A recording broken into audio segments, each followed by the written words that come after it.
Do you have any sales tricks or tips or anything that you've picked up over the years? I know you said that you're not doing the hard sales, but at the same time, there are certain things that you've probably seen that work or don't work.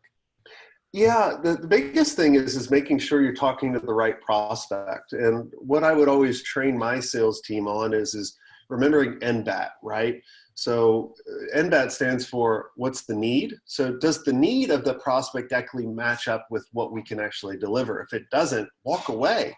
Like pass it off to someone else. Don't like take on work that you're going to screw up, because then they're never going to come back to you and they're going to bash you saying, oh, those guys are idiots. So you got to make sure it matches with that need. The next is the budget, right? And when I'm going through NBAT, I'm going through this sucker within the first 5 minutes. I'm not waiting to the end. We've all done a prospect call and then done a proposal, waited months, sometimes even longer, right?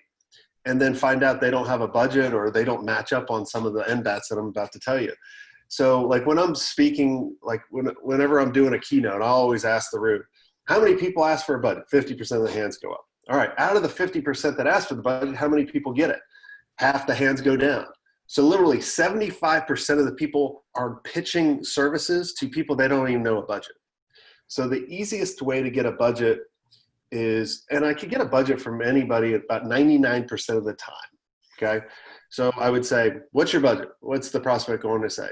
I don't have one, you tell me, right? Cool, I love working with people that don't have a budget, so we don't have to worry about money. We can spend all this kind of stuff testing. Then I kind of chuckle a little bit. You don't have to do this every time on this. It has to fit your personality. Then the next part I go into, and you could do this part every time.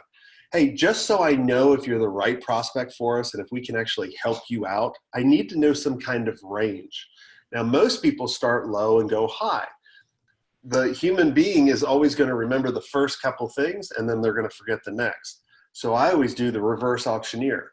Are you trying to stay around $1 million, 800,000, 700, 100,000? What range are you trying to stay around?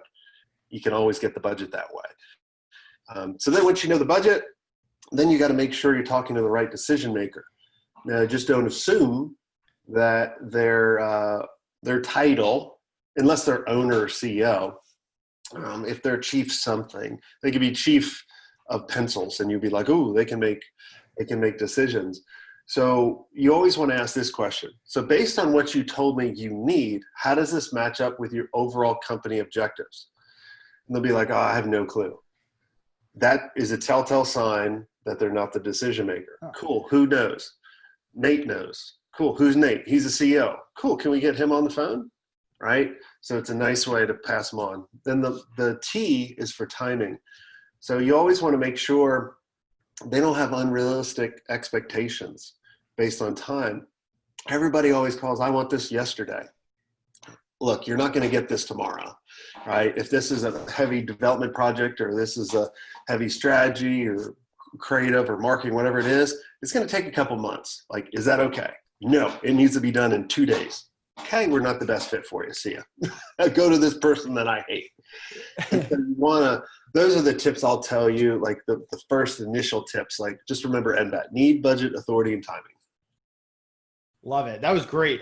What about billing? I'm assuming you want people on monthly retainers, more ongoing work. Is there a certain invoicing style, paying up front, 50% up front? What kind of structure do you like to tell people to set up? Yeah, well, it all